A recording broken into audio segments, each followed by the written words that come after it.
Welcome to this interesting webinar on data security in MF distribution business. So friends, while businesses have moved to digital world as it reduces their cost and time and offer convenience, it also comes with the risk of data leakages and compromises. And the MF industry and the MF distribution and advisory business is no different. In fact, in the past, we have witnessed instances of data leakages in the industry. So to help us understand more about data securities, today we have with us Amit Shah, founder and CEO of Wylth. Amit has over 15 years of experience in financial sector. So without wasting time, let's welcome Amit. Amit, good evening. Welcome to the Thank you, Nishant. Thank you, Nishant, for having me here, and thank you everyone for joining in.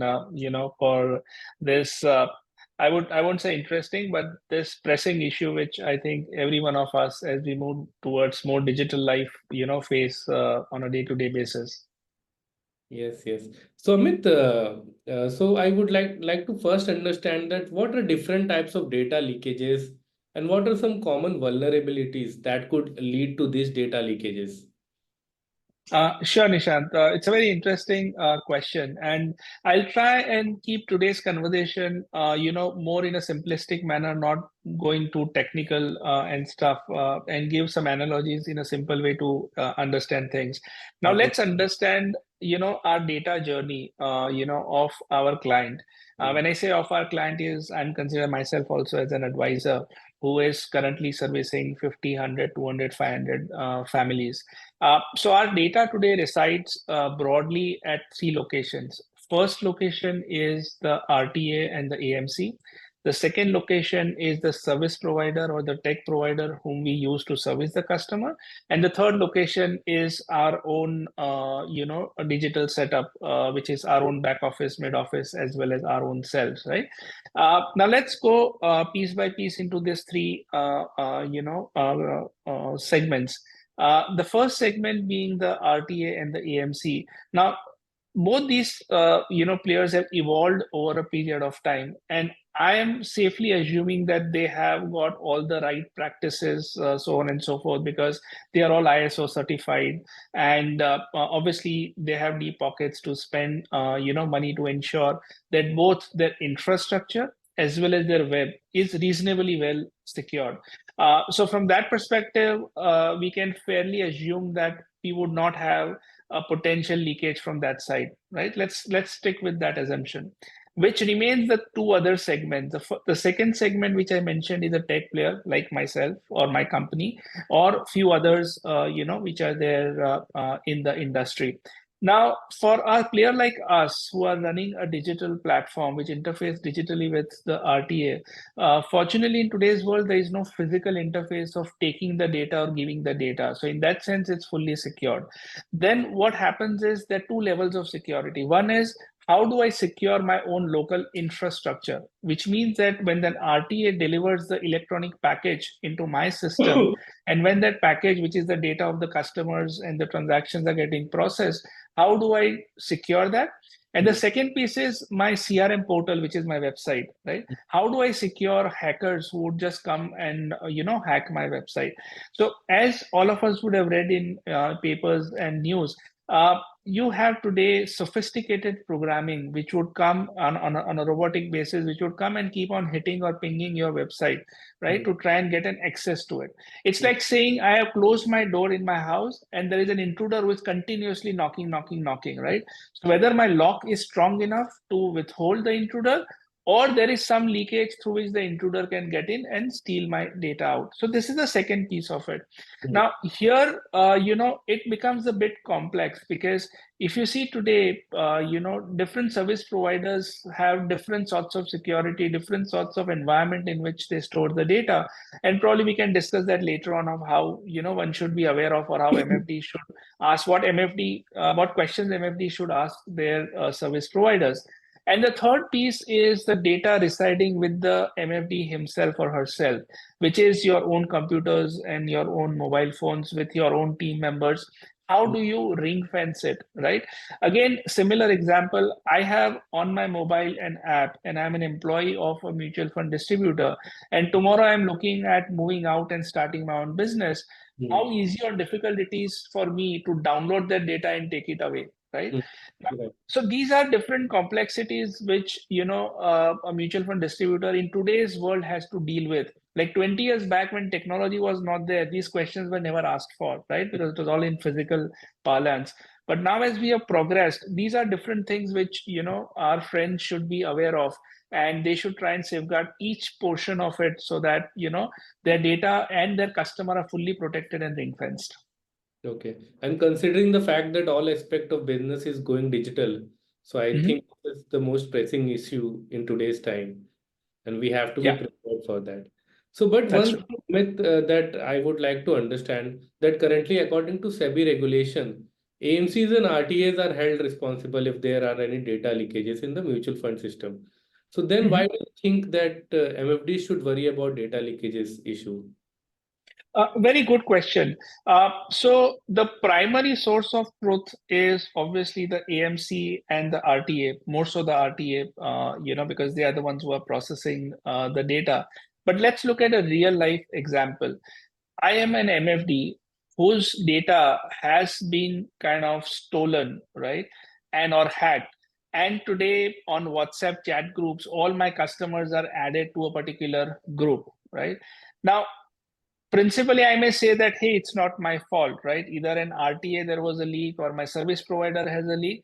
But then as a person on the ground, what all responsibilities do I face or what all challenges do I face, right? The first one is my responsibility towards my customers, right? Because they are the ones who have trusted me as an advisor, and they are the ones who are dealing with me for or giving me their financial investments to invest with. So do I have a responsibility towards them, and or do I just tell them that, hey, an RTA hack would have happened or my tech player would have got hacked? If I am a customer, I would just simply ask my advisor that, hey, you are more financially savvy than me. Then what kind of due diligence have you done to ensure that these kind of things doesn't happen? So that's the first responsibility I have. The Right. second thing, which in India today it's still not pressing, but if we are moving towards that, is the legal and regulatory compliance which I'm supposed to have. Now you would have heard about data security, client data security in the Western world, right? Where a distributor or an advisor is equally responsible, both financially and otherwise, for any sort of issue or hassle, happening with the client data. So in Mm. the Western world, if there is a hack in any of the technology player which MFD is using, still an MFD or an advisor is responsible because they didn't take enough care of it, right?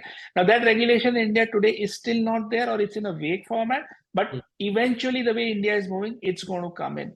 The Mm. third thing is, how do you do the trust resolution with your customer? Mm. Because for us, the biggest or the most difficult thing is to acquire a customer and keep the customer happy. Now, Mm. there are 20 other mutual fund distributors or advisors or banks who are knocking at that customer's door, but the customer trusts you, and that's why he is with you or she is with you. Now, Mm. just think of it, tomorrow, if the data leakage happens, and if that customer sees himself or herself in a common WhatsApp group with like 100, 200 other customers and things being discussed, obviously he or she will feel uncomfortable to deal with you as a customer. And the last thing is from your business continuity perspective, right?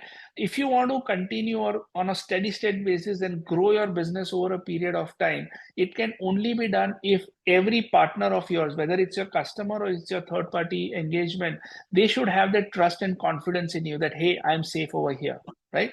So that is what I would say, that though there is no direct responsibility from a regulatory perspective, but there are a lot of those indirect issues which an mutual fund distributor or a RIA would face in case if there is a data leakage with him or her, or their data. Okay. So I would request all the panelists to post their question in Q&A box so that we can take their questions in between as well. Right. So it's good that you bring out three major points that why should MFDs look at, I mean, they should worry about the data leakages issue. But Amit, what are some common hygiene factors that I as an MFD should keep in mind to protect data of my client? Sure. So what I'll mention today is just on a basic peripheral side. Obviously, depending upon the size of a mutual fund distributor, one can go deep into particular thing. Because let's take an example. If I have just started my mutual fund distribution business and I'm currently having 4 5 crores of AUM, which means 3 4 lakhs of income, I can't spend 30 40 lakh rupees on securing my infrastructure because it doesn't make sense, right? At the same time, if I am a 5 600 crore mutual fund distributor making 5 6 crores of revenue, then does it make sense for me to spend that 8 or 10 lakh rupees to ensure that everything works smoothly, right? So let me just mention a few of the broad line items. Now, Mm, each of these items you can spend either 10 20,000 rupees or 10 20 lakh rupees, depending upon what kind of level of security you want to have. mm, So the first and the foremost is the data encryption, right? This is a common thing which we hear when we are talking about any kind of data security. That whenever any data travels from point A to point B, is it fully encrypted or not? So that in between, right? It's like a train going, and in between, if an intruder comes in, whether he or she that intruder would figure out what that data is, right? So data encryption is number one on my list.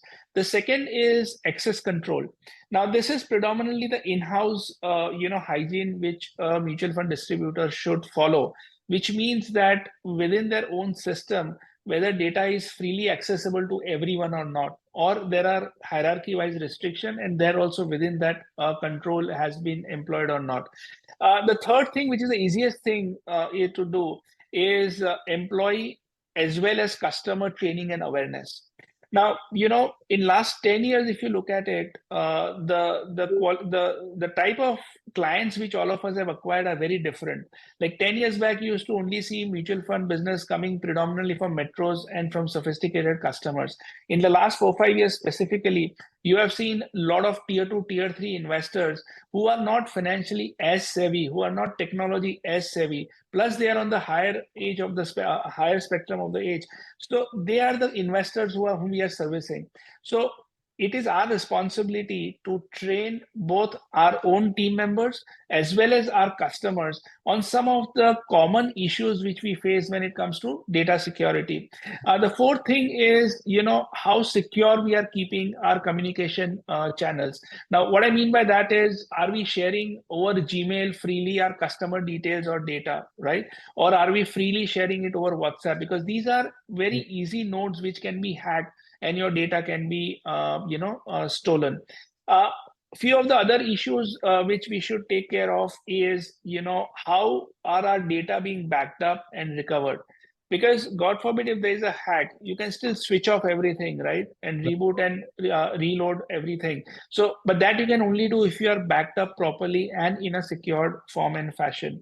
Obviously, these are the main points. Apart from that, some of the other hygiene factors like vendor management, the kind of third party players, you and I are dealing with, whether right, at their end the data is secured or not secured, what kind of hygiene factors they are taking care of.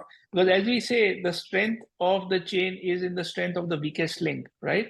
So right. within our entire infrastructure, we need to be very clear about each of these links, Mm, identify them, and ensure that they adhere to all these basic security principles, right? And if we are able to do that, then I can fairly say that we can sleep very comfortably, right?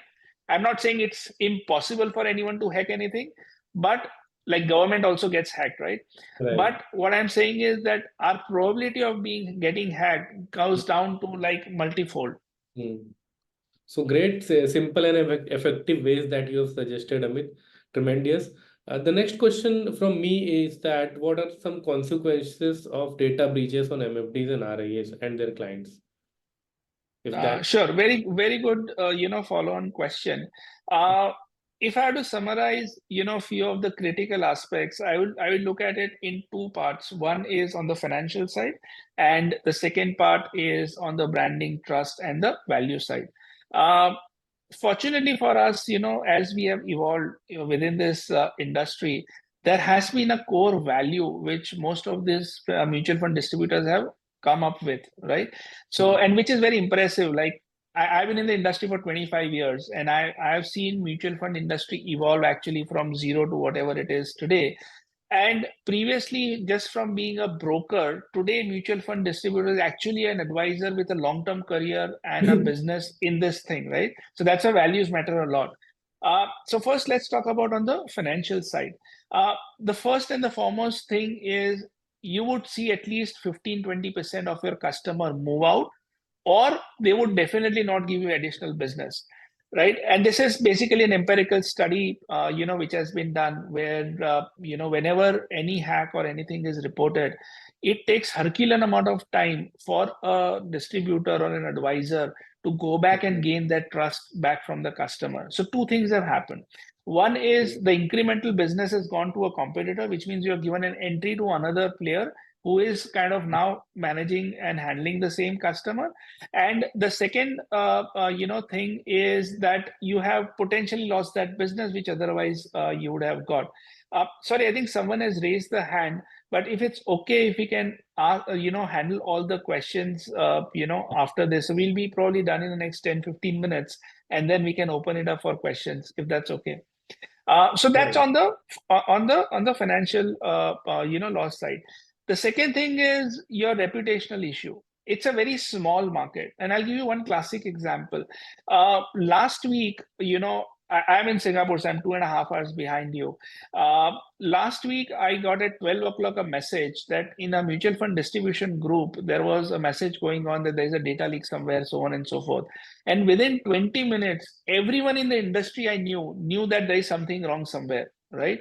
And Right. then, obviously, next day things were validated.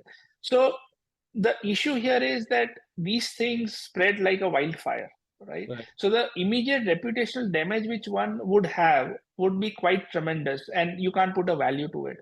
The third thing is the long-standing trust of the customer, right? Mm. So once you lose that, obviously the entire family and the circle of that customer, you're losing the trust.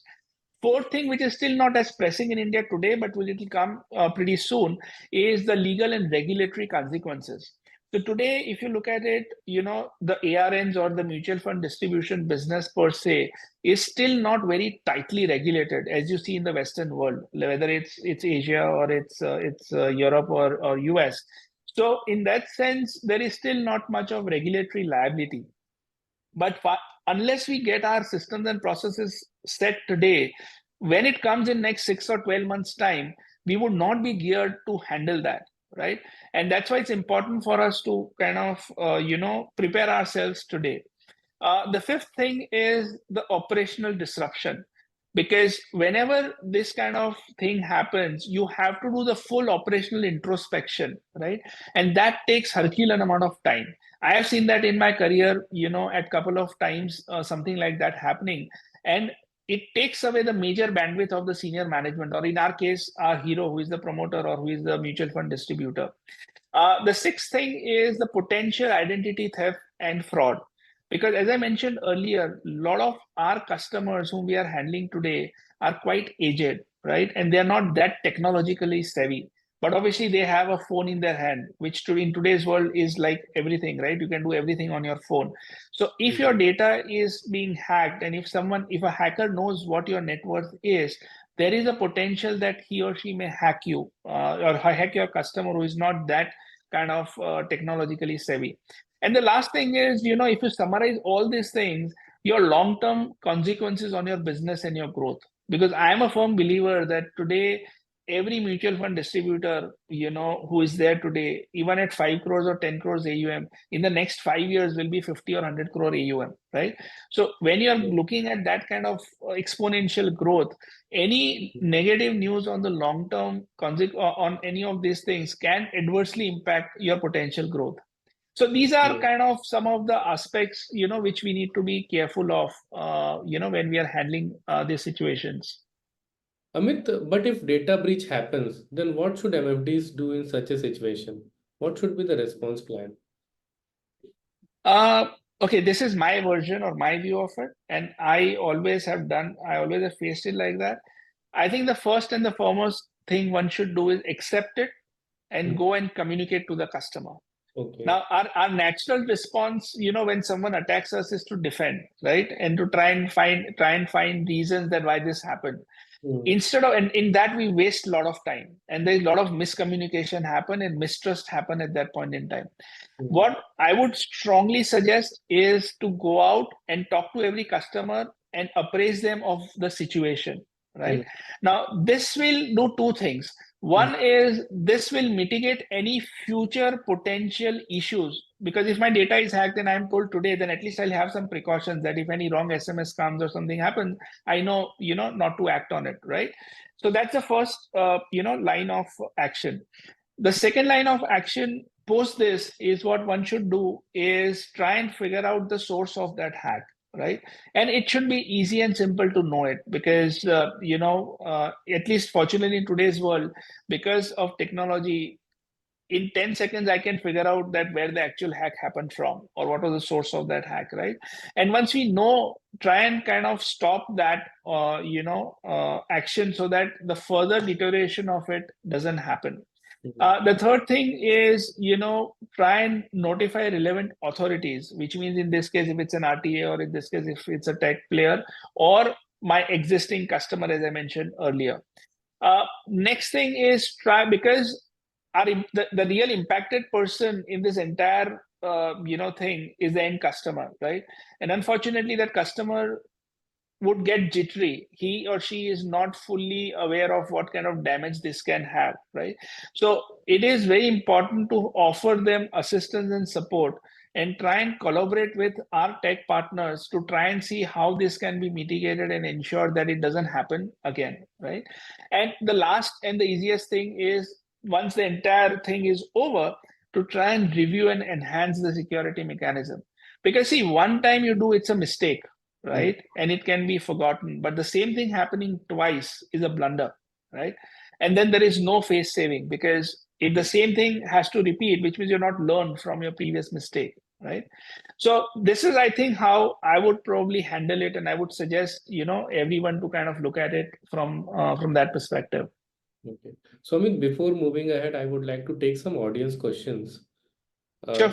Deepu Avasthi wants to understand whether, so most of the client data is in Excel format. So how can he, I mean, address this issue? How can he secure data? Very good question. So, Deepu, in today's world, I don't think so. It's in Excel. So I'll give you my platform's example, how things are handled. So that will give a good perspective. So from RTA's side, we get data in a digital format. That data comes and gets into my platform.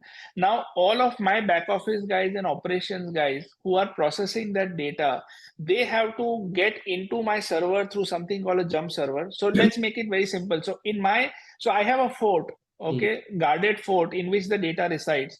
So even my employee who is entering into the fort to see the data, if there's an issue, he enters into a fort through a tunnel, right, which is fully secured.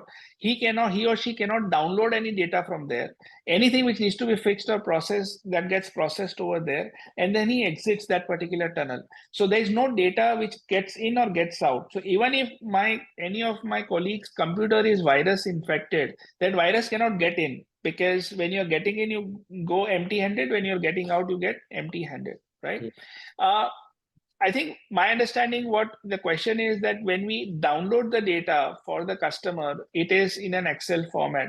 So that can be resolved through the fact that all the communication so in our platform, the way it happens is the mutual fund distributor, at a click of a button, they can send any report or any files directly to the customer from the platform, right?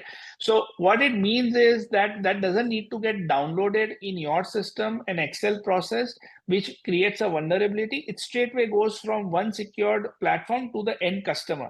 Now, obviously, we expect the customer also to secure their platform, but our responsibility ends when it gets delivered to the customer in a secured format.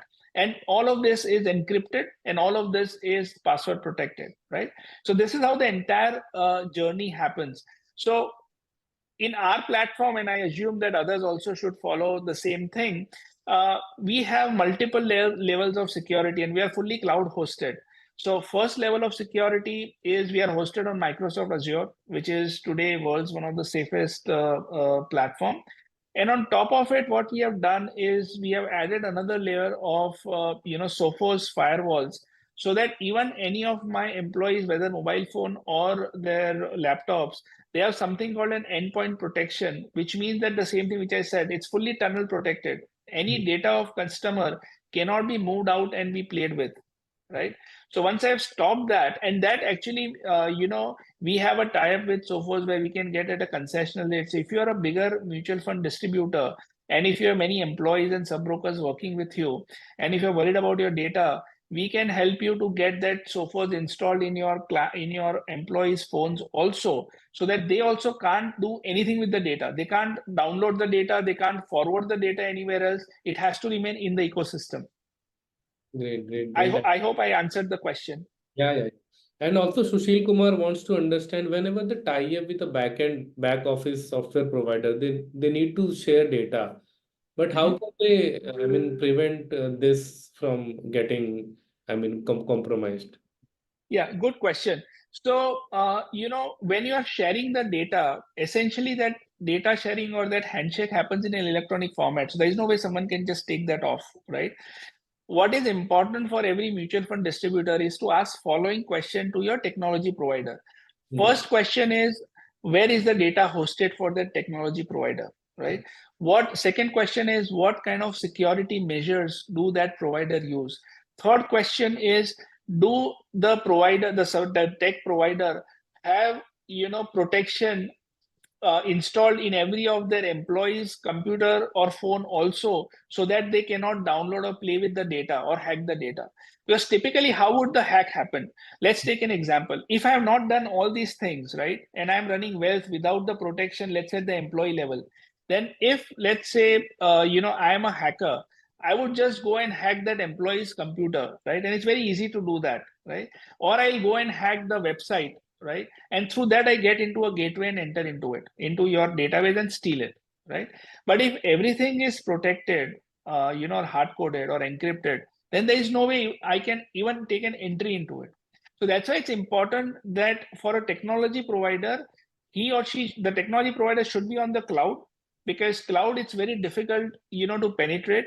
If you are in a local server, because a lot of people, to save costs, they host all their data locally, right? Which means that you are at the mercy of the local tech provider, the technology person of that tech provider sitting somewhere, right? Who is controlling the full, jing bang. Whereas if you are on an Amazon AWS, or if you are on Microsoft Azure, you have a Amazon or a Microsoft controlling and safeguarding your data. And Right. on top of it, you need to ensure that you have additional security measure at your employees or at your tech partners employee level, so that the data kind of can't move here or there. Okay. So Viral has asked a lot of questions, but I would simplify. How can Wealth help MFDs protect investors' data? Good question. So now I'll wear a bit of marketing hat of mine. So whatever I've said from a data security perspective, right? We have implemented it. So I'll just go, I'll just take 30 seconds to give a quick background about myself, so that you understand, how I look at security or data security. So I have 25 years of experience in wealth and asset management. Before starting Wylth, I was one of the co-founders of IFL Wylth, which is now 361, and I'm still one of the large shareholders there. So, I have dealt with ultra high net worth individuals, both in India as well as outside of India, and I understand what security is. So when we started off Wylth, the first thing we did is I said, I want to get my platform certified by Singapore FinTech Association. That's a gold standard, right? In India, we are the only ones who are certified by Singapore FinTech Association, right? So we got accreditation or certification from them. Plus, we have spent crazy amount of money on our cloud infrastructure, as well as on our infra protection and web protection infrastructure, right? So apart from Microsoft Azure, we have Sophos, which is world's leading, I would say, for lack of a protector for data, right? Both installed on our platform.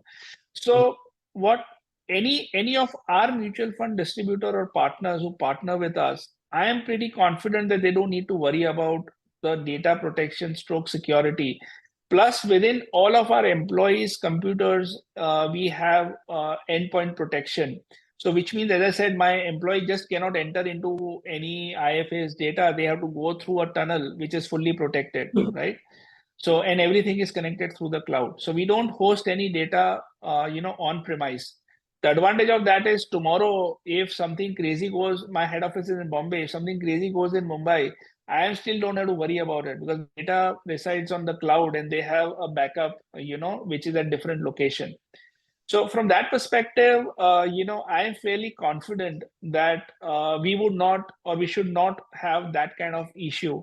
Plus, all our third-party providers, because apart from mutual funds, we also offer, different other asset classes on our platform.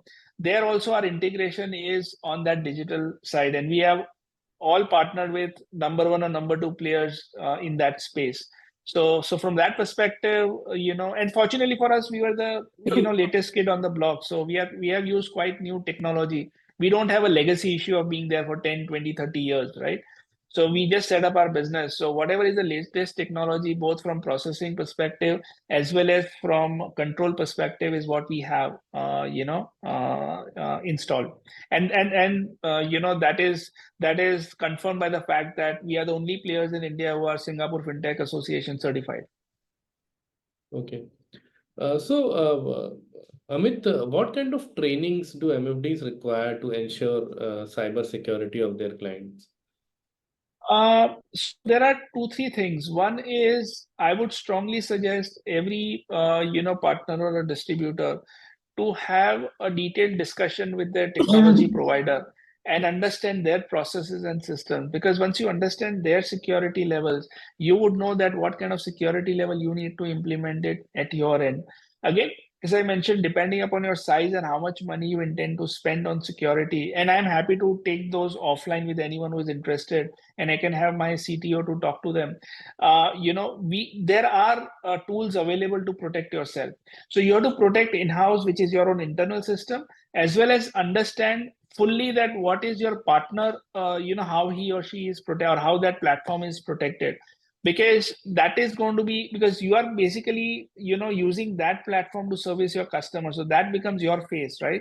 And you need to be dead sure that, that is 100% protected without any, issues. um, Again, this is not very technical. There are certain basic things which we need to take care of it. We need protection for our infrastructure, which is our processor, and we need protection for our web, which is essentially where our CRM portal are hosted. Once we have both this protection, which means that you are saying no to hackers. So at least your technology partner can be sure that they won't get hacked. Mhm. Okay. So, one audience question I would like to take. This is very interesting. So, since many MFDs deal with AMCs, right? They Mhm. share data with AMCs people as well. But what if data leakage happen or compromise happened from AMC's end? How to deal with that situation? Uh, my understanding is, one individual doesn't share any data of theirs with their with the AMC partner. Okay.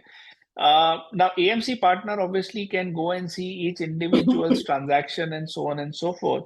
But collectively, let's say for an AMC RM to know that for me, Amit, as an MFT, if I have 500 customers, what that customer details are to take it out and stuff, it's a bit dicey. Now, obviously, that is to do with AMC's controls also. I assume that those controls would be there at the AMC level where those things don't happen, right? Uh, what you can't rule out is someone doing a malpractice is a different story. Now, what we have done to curtail that tomorrow if I have an employee, who is a rogue employee and who wants to take my data away, we have put in enough measures to ensure that that doesn't happen. And I assume that at AMC level also that would be there. The last thing is, the issue of data leakage or data stealing from AMC or an RTA is not that only because a hacker doesn't do that. That Hmm. is done by an individual for some vested interest. So in that situation, the worst thing you would face is your customer just getting a call from some other MFD to do the business. But when a hack happens at the tech player end, what happens is that hacker is not a mutual fund distributor. He's not a competitor. that hacker's role is essential to get the full database and sell out to people who wants to steal identity, right? So their objective is very different. So obviously one should be aware and be fearful of data being leaked out from the AMC or from the RTA. But then there, your loss only would be that that customer would get call from 5 other people to take that business off. It won't be that that customer's identity will be misused, right? So that obviously I should be worried about, but that's not something which would land me or my customer in a bigger legal issue. Whereas if an identity theft happens, then his entire or his or her entire bank account get wiped out, right? That's a much more serious issue in that sense. Okay. So how about putting password protected files? If I put a difficult password, how about I mean cracking it? Is it easier for hackers to crack it? How it works? Yeah. Once you have an access to the data, to crack that is not that difficult. And today you have robots which do that. So let me give you a simple analogy, right? Uh, you know, a poet or an artist take Hmm. months, right, to write a nice poetry or or paint a nice painting. Today, a chat GPT or a DALI can do the same thing in less than 30 seconds, Hmm. right? So once you have the context or once you have the data with you in whatever format you give, the today the systems are available in such a way, the processes are so fast that within seconds they can kind of decrypt it, because for everyone the password would have some similarity to something, right? So if I've hacked you and if I know Nishant, right, and if I know your birth date and stuff and your family's details, then your password will be related to something of that sort, right? And Okay. most of us, fortunately or unfortunately, keep one password for everything, right? So if I can crack one, then I get into everything of yours, right? And that's how Gmail accounts and all those stuff get cracked. Right. So you also mentioned about the Google. Isn't Google Cloud safe? Google Cloud is safe, but the problem is, it's quite a loose infrastructure, right? So if I keep on pinging you and I keep on sending you spam email, if I have your email ID, you click on one particular thing and then that gives me an access to everything what you have, right? So what is important, if you don't click on that message, it's fine. But if you click on that spam message, then it becomes a problem, right? What our platforms do or what technology players like us should do, in our case we do it, is to block that message to just hit my infrastructure. It just throws out before it comes to my infrastructure. There is no way it get infected, right? Otherwise you can't just go and hack Google Cloud. It's just everyone who gets hacked is where they have clicked a particular email which was a spam email. Okay. Amit, also wanted to understand about cyber insurance policy. Do you think that MFD should buy one cyber insurance policy, or I mean, how do they uh, shortlist? Cyber insurance would not, in current situation, if you look at it, what would a cyber insurance do for you, right? Ideally cyber insurance, because an MFD today is not legally bound for financial compensation to their customers, right, if they have to face the loss, right? Hmm. So in that situation it is a customer who has to think about it, whether he or she should have it. But otherwise, if broadly one wants to, this is applicable more to with the larger ones, because smaller ones also from a cost perspective would not, make much sense. But otherwise, if one has to look at the aspects of it, one can look at what kind of financial protection and the risk transfer which is available. I am not sure in India for these kind of things there are policies which are designed which meets exact requirement of what we are looking at, because all the losses which would happen would be incidental and it would, we don't know when it's going to happen, right? Typically an insurance is for what, that my data gets hacked today, or if I meet an accident and I have an immediate liability or loss and there is an insurance to it. But let's say today if my data gets hacked, my data might get sold after 2 3 months now, and then actual, my financial loss can happen after 6 months. How do I relate that with this, right? Hmm. So it's tough today in India to do that.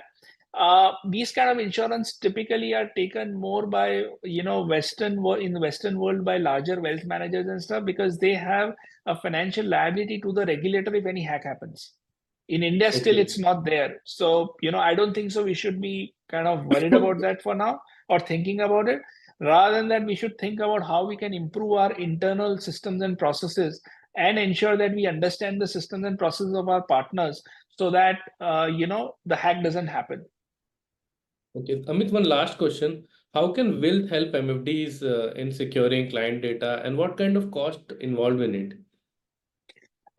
So we do it in following ways. I'll come to the cost last.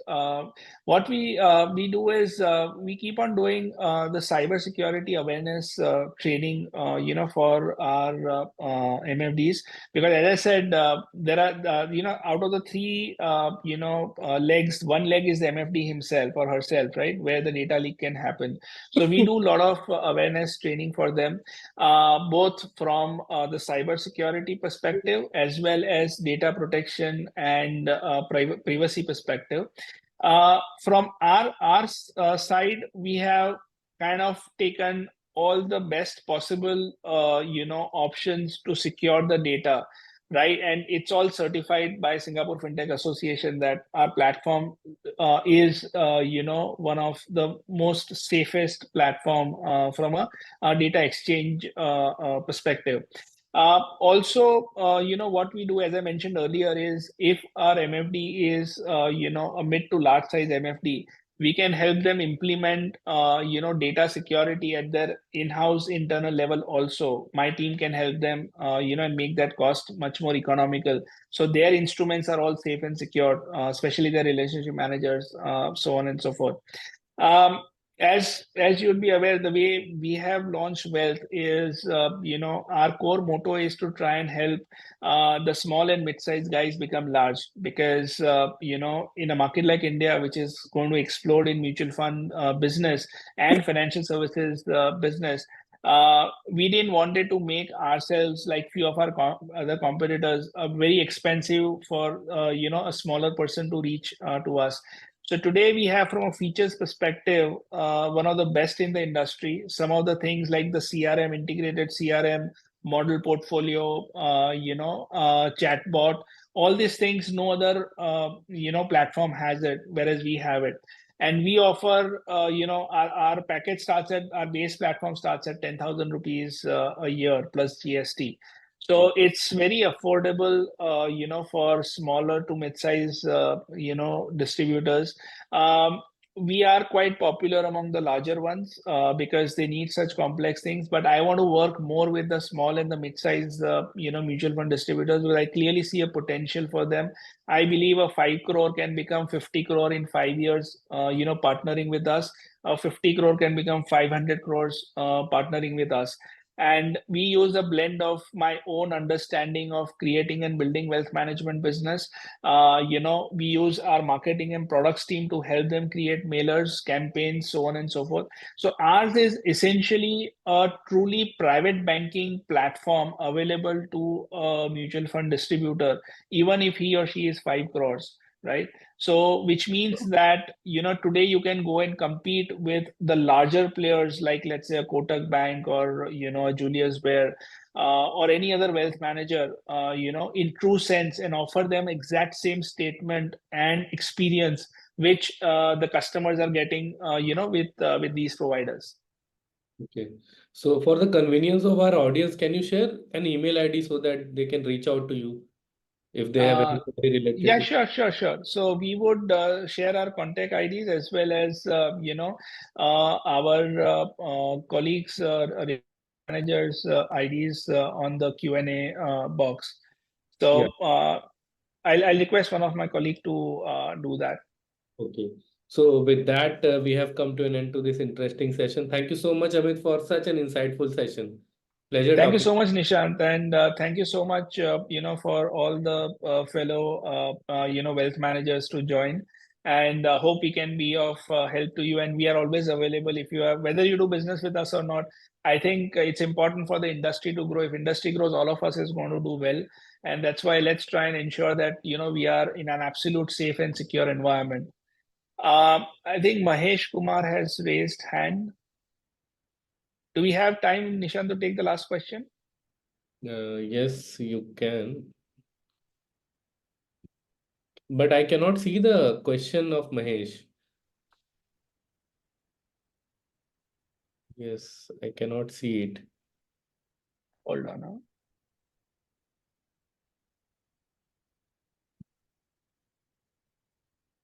Sorry, I think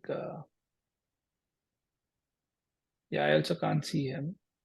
Okay. So if Maheshji, if you can again raise your hand, then we can allow, I can allow you to kind of, or I can unmute you over here.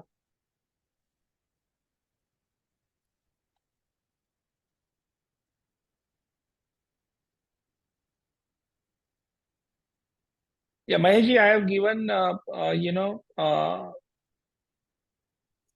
if you can unmute yourself and ask the question, I'll be happy to answer.